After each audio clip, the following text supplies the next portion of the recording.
It is my pleasure to introduce tonight speaker Zoot Velasquez. Zoot Velasquez is a professional breakdancer who has worked with Michael Jackson and Prince. He is a screen actor and an art educator touring internationally. In 1994, he led an award-winning prison art program. As LA Cultural Affairs Art Director, he built cultural centers and festivals. At Fullerton Muckenthaler Cultural Center, he grew its impact by 400% during the Great Recession of 2007. His success led to an MBA, 2 books on nonprofit leadership, and leadership of the Giannassi Center at Cal State Fullerton, where he taught and trained leaders. As a consultant and interim CEO, he revived 6 struggling organizations, raising over $42 million. Currently, he is interim executive director of Pasadena Heritage. Zoot is the past president of Fullerton Rotary, a member of the Altadena Rotary-Club on the Fire Recovery Committee, a RYLA speaker, a past MC of PETS, and the new membership director of District 5300, having brought 30 new members into Rotary. Let's give it up for Zoot.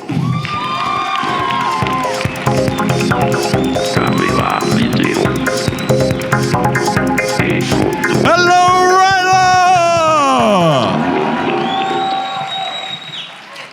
So I'm Zoot Velasquez, and I'm going to just tell you a little bit about my life. The theme of this speech is really about perseverance and grit, which is a really important thing to have in your life. But the actual speech that I'm going to give you is a story about how I became half robot and saved a 15-year-old from a life of crime. Are you ready? All right. I was born on December 13th, 1962. Yes, do your math. That makes me super old. I know. But that time in America was a really weird time. There was a lot going on in the country. We were in almost a war with Russia at the time, which was then called the Soviet Union. And in October of 1962, Russia brought nuclear weapons to Cuba and placed them up there in Cuba, which caused what was called the Cuban Missile Crisis. 3 months later, I was born. That's going to come into play later. So I was born in a blizzard in Pennsylvania, and at the time, I caught a cold, not too good for a newborn. So when I came home from the hospital with my mom, she rubbed me with Vicks vapor rub, put me in a crib, draped the crib in a sheet, put a vaporizer next to the crib, which has water in it that puts vapor up there for your nose. And then she went to church with my 5 older brothers and sisters. It was a Sunday, 2 days before Christmas. I was 10 days old. The vaporizer ran out of water and it caught fire and melted. It caught the crib on fire and the sheet on fire, which burned from the 2 ends because it was wet in the middle. Fell down on top of me and caught me on fire. So the house fire started right at my crib. My father was asleep in the next room. He woke up, came out, picked me up, put me under the sink, took me to the hospital, and I was there for 4.5 years. I had over 100 surgeries. I was burned so badly that I lost all the muscles in my right leg from the knee down. Everything was burned off except the bone. Had to have lots of surgeries, skin grafts, hair transplants, skin transplants, muscle operations. And as I said, I was in the hospital till I was 4.5 years old. While that was going on, a lot was changing in my family. Because of the Cuban Missile Crisis and the time of my fire, something else happened in my family. My mother found in my father's jacket pocket a love letter from another woman. She hired a private detective and found out that he had women set up in the 3 cities he did business in, because he had his own manufacturing business in different cities. So all of these things happening at the same time caused my mother to have a nervous breakdown. And she joined a cult. And the cult that she joined was a religious cult that believed that the communists were taking over the world and replacing the Pope with a communist fake Pope.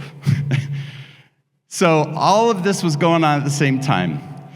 By the time I was 7, my parents divorced. My father was kind of a violent alcoholic. He got more violent, and they divorced at 7. So we went from living a pretty good life to being very poor very quickly, and we moved 13 times before I graduated high school. And every time we moved, I was the new kid in school with braces on my legs that went all the way up to my hip. I had bald spots in half of my head from the fires, lots of scars, scar tissues, and I got beat up every time I moved. I was bullied a lot.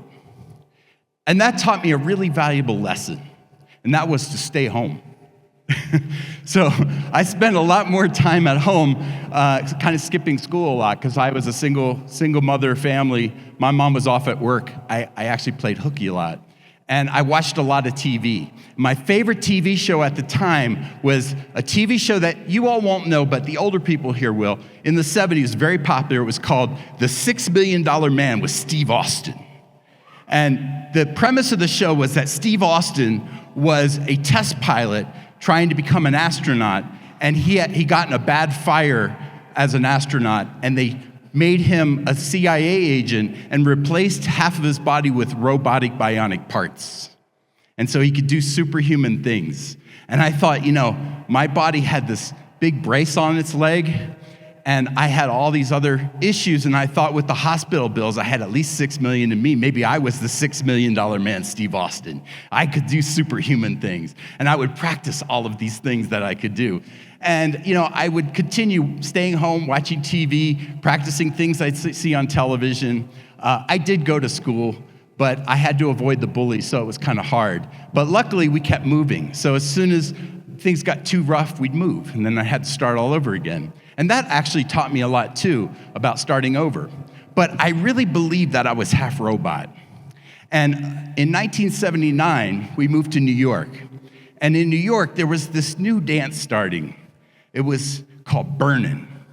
And the object was that there'd be a crew and another crew, and they would have dance battles. And whoever won burned the other crew, and they'd be the winner.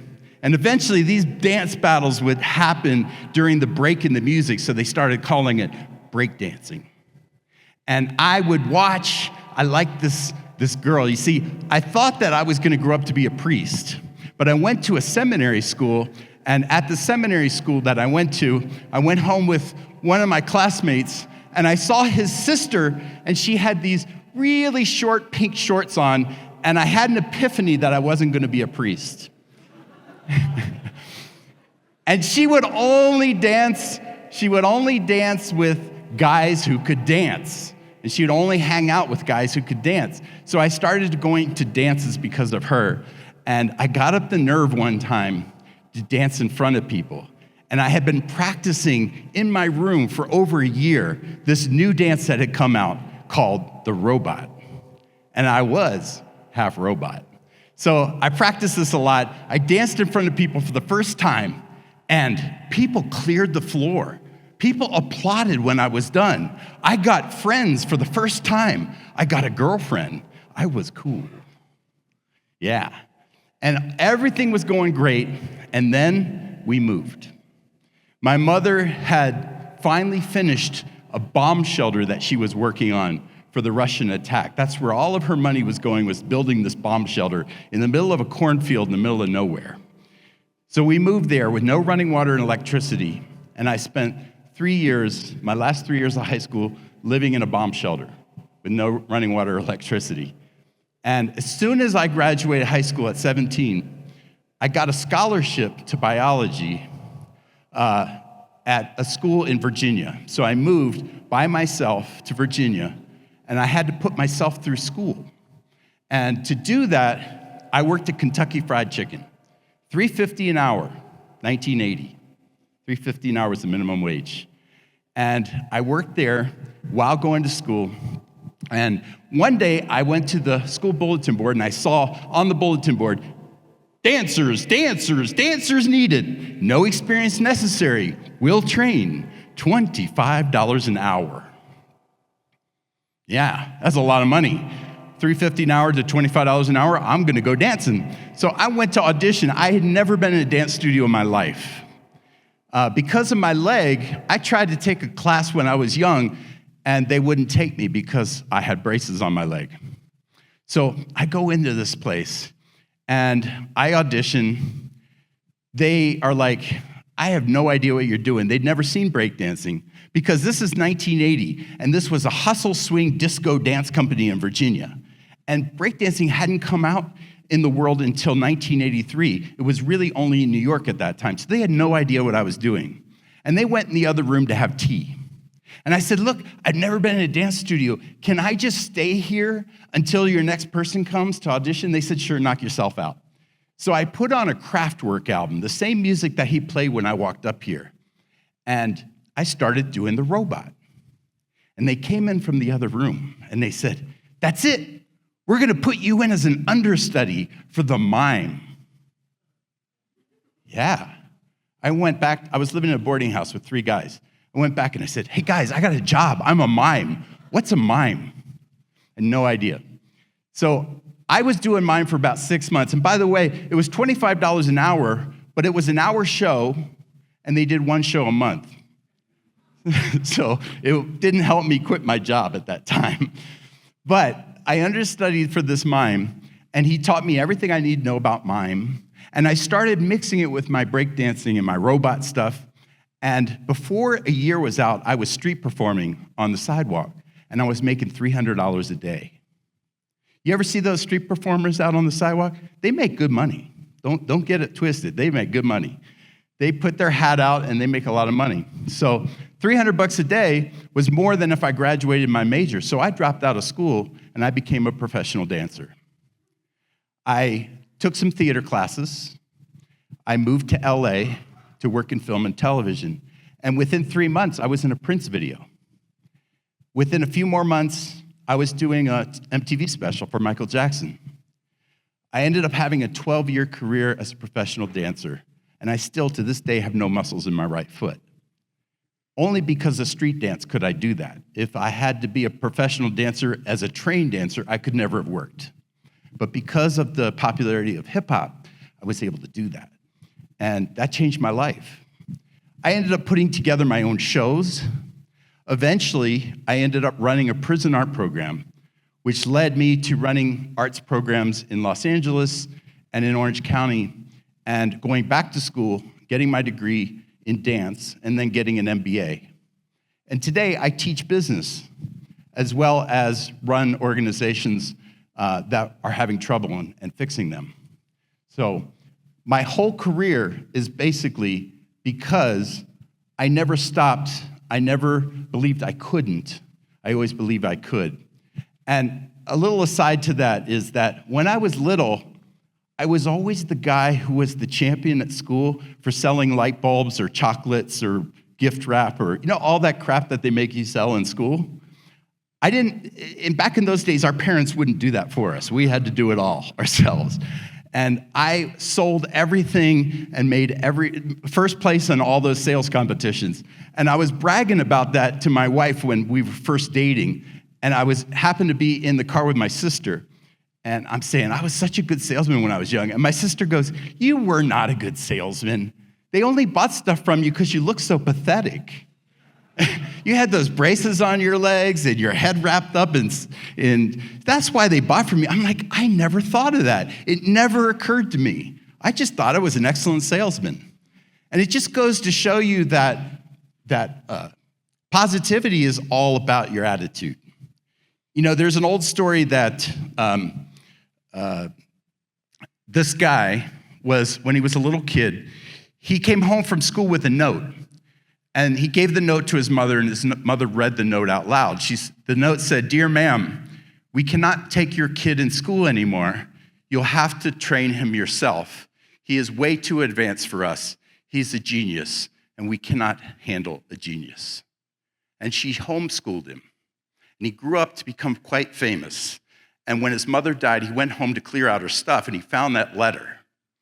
And when he read the letter actually said, "We cannot take your son at school anymore because he is mentally retarded.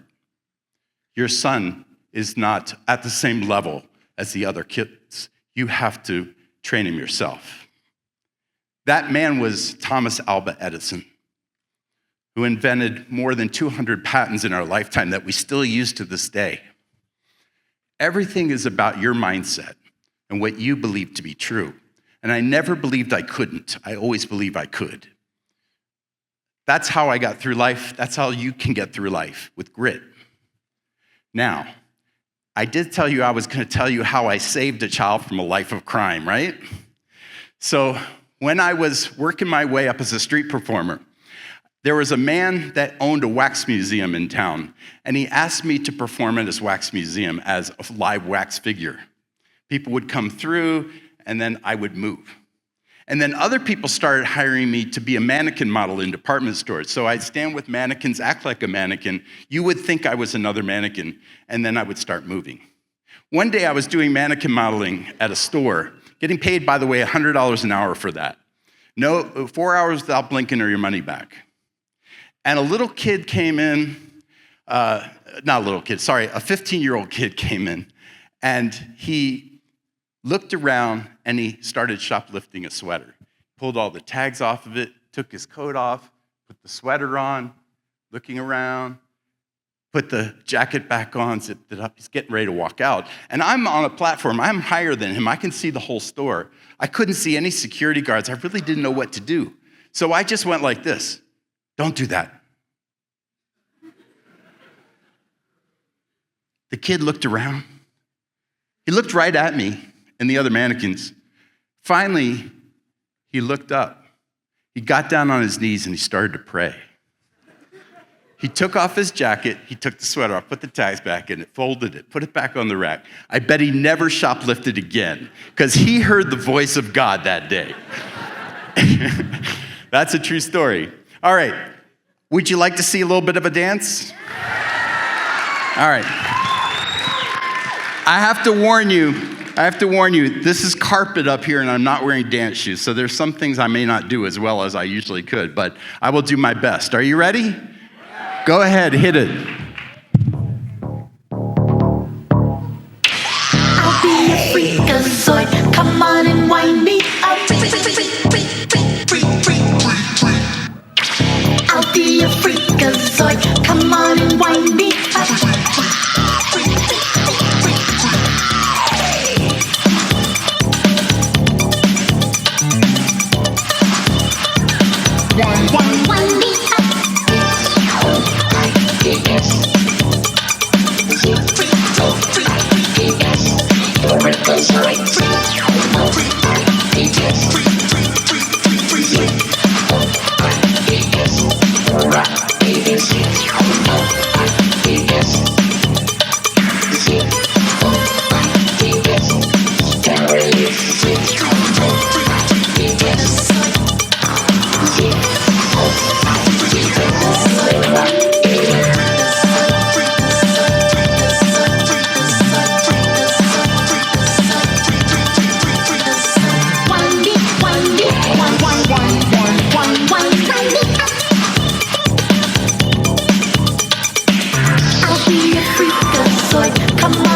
Thank you.